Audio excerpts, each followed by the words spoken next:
ॐ भूर्भुवः स्वः तत्सवितुर्वरेण्यं भर्गो देवस्य धीमहि धियो यो नः प्रचोदयात्।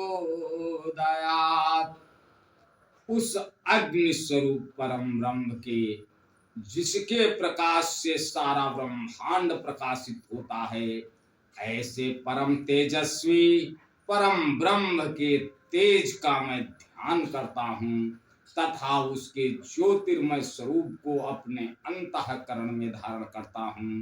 जो परम ब्रह्म हमारी बुद्धि, वाणी तथा कर्मों को कल्याणकारी मार्ग पर प्रेरित करें। परम पूजनीय गोस्वामी तुलसीदास जी द्वारा रचित श्री रामचरितमानस महाकाव्य का भाग नंबर 134 आप लोगों के समक्ष प्रस्तुत कर रहा हूं। आप लोग इसका श्रवण करें और अपने अंदर ज्यादा से ज्यादा सकारात्मक ऊर्जा को प्राप्त करें। महाराजा मनु महारानी शत्रुपा की तपस्या से प्रसन्न होकर भगवान उनको वर मांगने के लिए कहते हैं और महाराजा मनु महारानी शत्रुपा कहती हैं, हे प्रभु, अगर आप हम पर प्रसन्न हैं तो ऐसा वर दीजिए कि आप जैसा पुत्र हमें प्राप्त हो। आगे गोस्वामी तुलसीदास जी लिखते हैं, सोई सुख सोई गति सोई भगति सोई निज चरण सनेहु सोई विवेक सोई रहने प्रभु हमहि कृपा कर देहु। हे प्रभु, वही सुख, वही गति, वही भक्ति, वही अपने चरणों में प्रेम, वही ज्ञान और वही रहन सहन कृपा करके हमें दीजिए।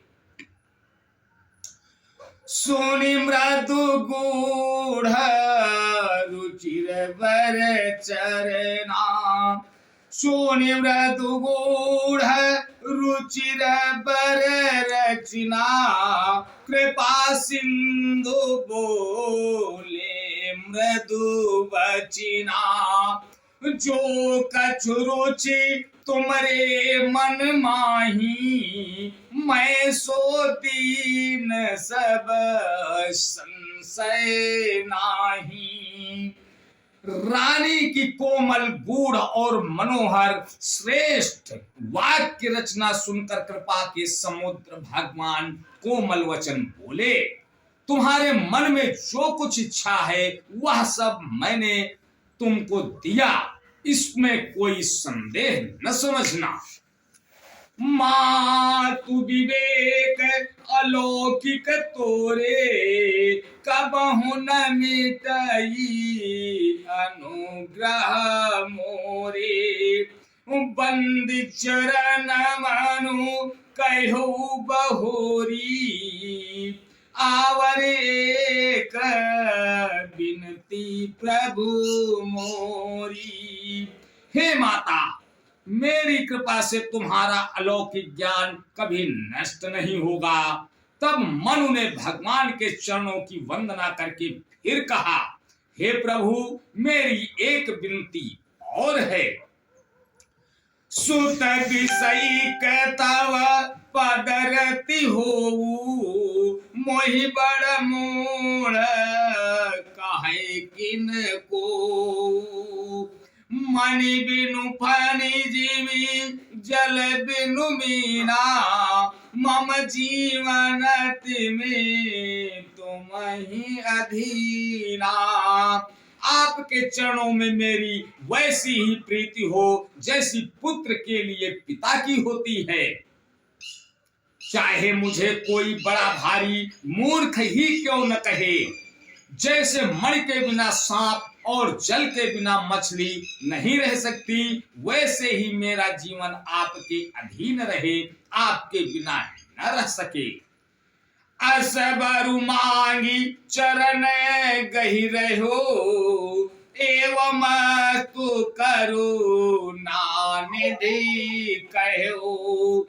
अब तुम मम अनुशासन मानी, बसउ जाई सुर मति रजधानी। ऐसा वर मांगकर राजा भगवान के चरण पकड़े रह गए। तब दया के निधान भगवान ने, ऐसा ही हो, अब तुम मेरी आज्ञा मानकर देवराज इंद्र की राजधानी अमरावती में जाकर वास करो। तह करी भोग विशाल तात, गए कछु काल पुनि।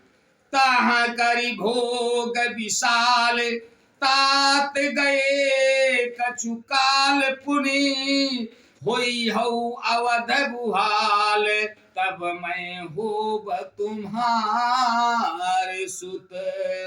हे तात, वहां स्वर्ग के बहुत से भोग भोग कर कुछ काल बीत जाने पर तुम अवध के राजा होगे। अब तब मैं तुम्हारा पुत्र होऊंगा। आज बस यहीं तक, आगे का अगले भाग में। तब तक के लिए जय श्री राम।